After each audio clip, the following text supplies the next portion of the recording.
Hello everyone, most welcome. History की इस class को कंटिन्यू करते हुए आज देखेंगे 15 मोस्ट इम्पोर्टेंट क्वेश्चंस। तो शुरू करते हैं क्वेश्चन नंबर फर्स्ट से। पहला प्रश्न है बच्चों, बाणभट्ट किस शासक के राजकवि थे? 4 ऑप्शन है यहाँ पे और इंग्लिश में भी हमने ये क्वेश्चन लिखा है कि Banabhatta was the royal poet of which ruler. निम्न में से किस शासक के शासनकाल में बाणभट्ट ने अपनी सेवाएं दी थी राजकवि के रूप में? तो बच्चों राइट आंसर रहेगा हर्षवर्धन। हर्षवर्धन भारत के एक महान सम्राट हुए थे, इनके शासनकाल में थे बाणभट्ट, जिन्होंने कादंबरी की रचना की थी। नेक्स्ट है दूसरा प्रश्न, प्रयाग प्रशस्ति की रचना किस भाषा में की गई थी? प्रयाग प्रशस्ति बच्चों एक बहुत ही महत्वपूर्ण ग्रंथ था। भाषा में अभी नहीं बताऊंगा, आपको बताना है। नेक्स्ट स्लाइड पे ले जाता हूं आपको। इंग्लिश में भी हम देख लेते हैं कि इन विच लैंग्वेज वॉज प्रयाग प्रशस्ति कंपोज्ड। तो प्रयाग प्रशस्ति की रचना संस्कृत भाषा में हुई थी और ये भारत की प्राचीन इतिहास का एक महत्वपूर्ण ग्रंथ है जो हमें जानकारी उपलब्ध कराता है।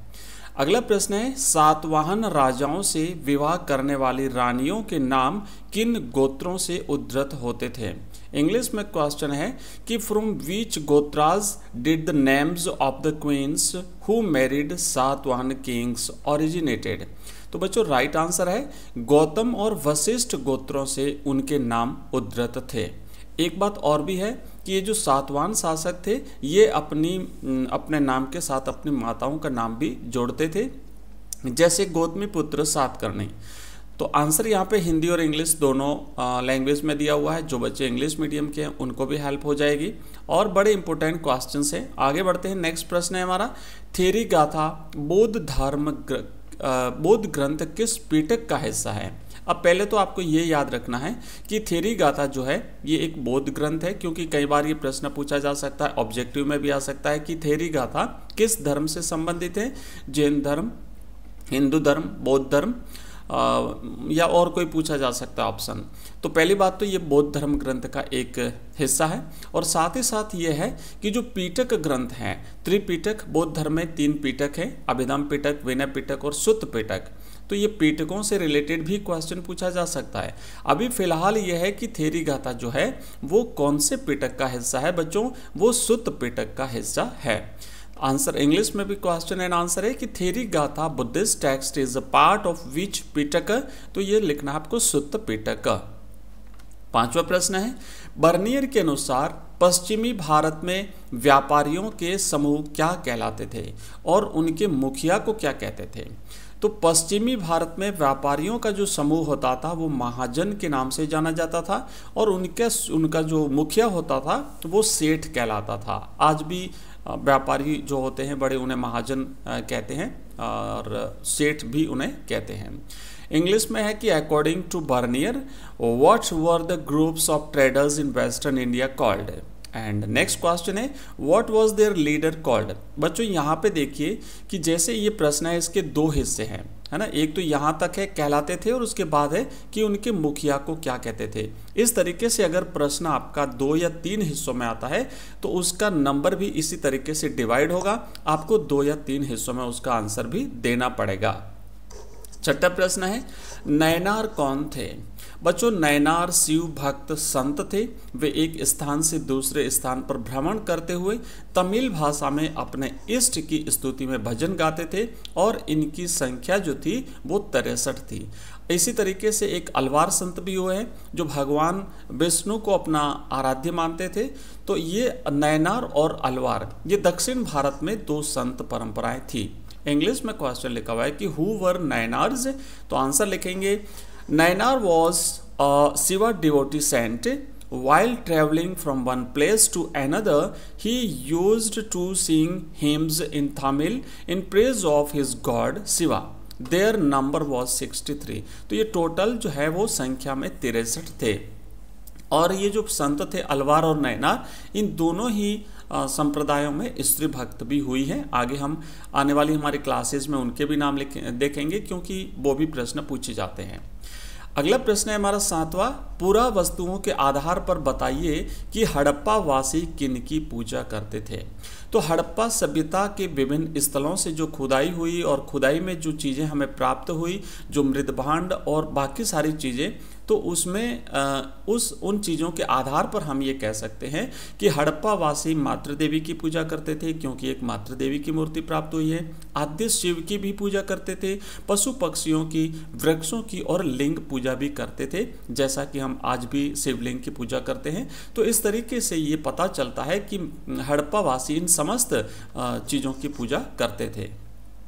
8वां प्रश्न है, ओलिगार्की या समूह शासन से आपका क्या तात्पर्य है। बच्चों, ओलिगार्की या समूह शासन से तात्पर्य है कि जहां सत्ता पुरुषों के एक समूह के हाथ में होती है, यानी कुछ आदमी मिलकर के, कुछ पुरुष मिलकर के, कुछ लोग आपस में मिलकर के एक समूह बनाते हैं और वो समूह जो है वो शासन करता है। तो ऐसा शासन जो है वो ओलिगार्की या समूह शासन व्यवस्था कहलाती है, क्योंकि शासन की अलग अलग व्यवस्था हैं, जैसे राजशाही जिसमें राजा शासन करता है, जिसमें जैसे कि सैनिक शासन जिसमें जो सेनाध्यक्ष होता है वो शासन करता है, लोकतंत्र जिसमें जनता के द्वारा चुना हुआ प्रतिनिधि शासन करता है। तो इस प्रकार की अलग अलग शासन व्यवस्थाएं होती है।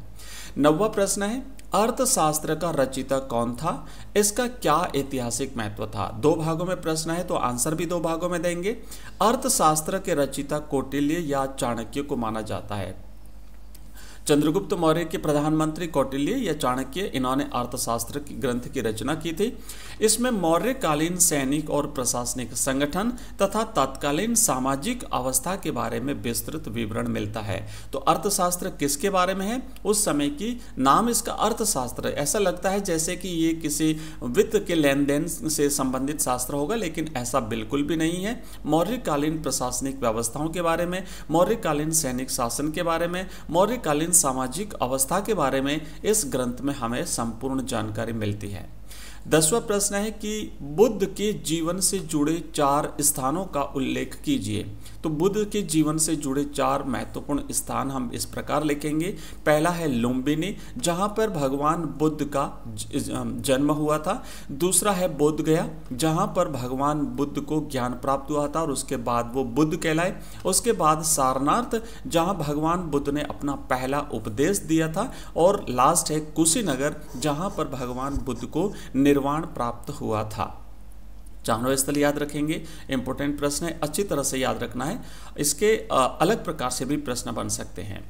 11वां प्रश्न है कि विनय पिटक और सुत्त पिटक में किन शिक्षाओं का संग्रह है। बौद्ध धर्म ग्रंथ के जो त्रिपिटक हैं, 3 पिटक हैं, जिन्हें 3 पिटारियां भी कहते हैं, अभिधम पिटक, विनय पिटक और सुत्त पिटक। तो अभी हमें विनय पिटक और सुत्त पिटक की शिक्षाओं के बारे में बताना है। तो विनय पिटक में तो बौद्ध मठों में रहने वाले लोगों के लिए नियमों का संग्रह है ना, विनय मतलब नियम। एंड सुत्त पिटक में महात्मा बुद्ध की शिक्षाओं का संग्रह है। तो ये दोनों में अलग अलग शिक्षा है और हमने बता दिया आपको कि कौन कौन सी शिक्षाएं हैं उसमें। 12वां प्रश्न है, अमरावती का स्तूप किस राज्य में है। बच्चों, अमरावती का स्तूप जो था ये एक बौद्ध स्तूप था, हालांकि वर्तमान में इसे नष्ट कर दिया गया है। ये गुंटूर यानी आंध्र प्रदेश में स्थित था। और इसी तरीके से सांची है, ये भी एक महत्वपूर्ण बौद्ध स्तूप रहा है। इब्न बतूता ने भारत की किस प्रणाली की कुशलता का उल्लेख किया है। बच्चों, इब्न बतूता ने भारत की डाक प्रणाली की कुशलता का उल्लेख किया है। और इसमें उसने बताया था कि भारत में तत्कालीन समय में 2 प्रकार की डाक व्यवस्थाएं थी, एक पैदल डाक और साथ ही साथ दूसरी घुड़सवार डाक। अगला क्वेश्चन है 14वां, पैलसर्ट कौन था।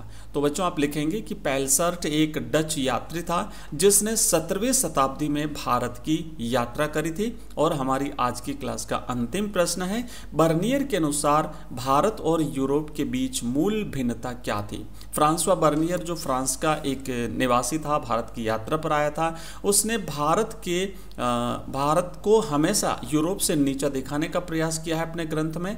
तो उसने एक जगह लिखा है कि बर्नियर के अनुसार भारत और यूरोप के बीच मूल भिन्नता भारत में निजी भू स्वामित्व का अभाव था, क्योंकि यहाँ पर उस समय राजतंत्र था, समस्त भूमि पर राजाओं का अधिकार हुआ करता था, जबकि इंग्लैंड में ऐसा नहीं था। तो ये उसने एक अंतर बताया है।